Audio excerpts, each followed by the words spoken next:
अस्सलाम वालेकुम। एक बादशाह अपने सिपाहियों के साथ रथ पर सवार किसी बाजार से गुजर रहा था। अचानक बादशाह की नज़र भीख मांगती एक फकीरनी पर पड़ी। फकीरनी इतनी हसीन और जमील थी कि बादशाह उसके हुस्न में खोकर रह गया और इस फकीरनी की मोहब्बत में गिरफ्तार हो गया। महल में वापस आकर भी बादशाह बेचैन रहा। उसकी रातों की नींद उस फकीरनी ने चुरा ली थी। हर वक्त उस फकीरनी का चेहरा बादशाह की निगाहों के सामने रहता।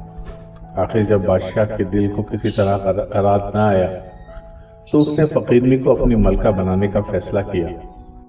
बादशाह ने उस फकीरनी के बूढ़े वालिदैन, जो खुद भी फकीर थे, को महल में बुलवाया और उनसे उनकी बेटी का रिश्ता मांगा।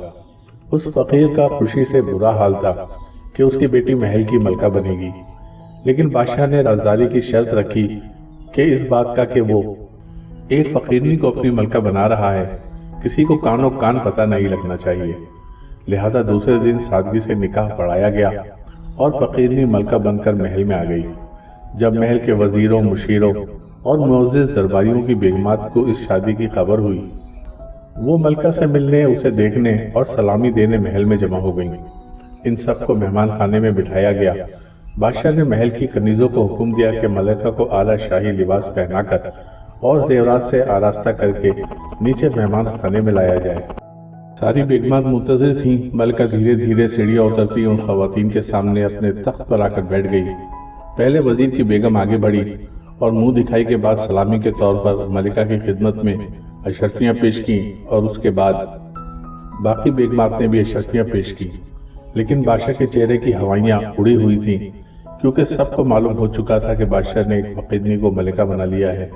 क्योंकि सलामी के पैसे मिलते ही मलिका झोली फैलाकर, हाथ उठाकर सलामी देने वाली खातून को दुआएं देने लग जाती कि अल्लाह करे तेरे बच्चे जिए, तेरे मियाँ का कारोबार खूब चमके, तुझे दोनों जहानों की खुशियाँ नसीब हो। बादशाह अच्छी तरह समझ चुका था कि फकीरनी को मलका भी बना लो तो भी वो फकीरनी ही रहेगी। दोस्तों, अगर आपको वीडियोस पसंद आती हैं तो लाइक, शेयर और सब्सक्राइब करें। शुक्रिया।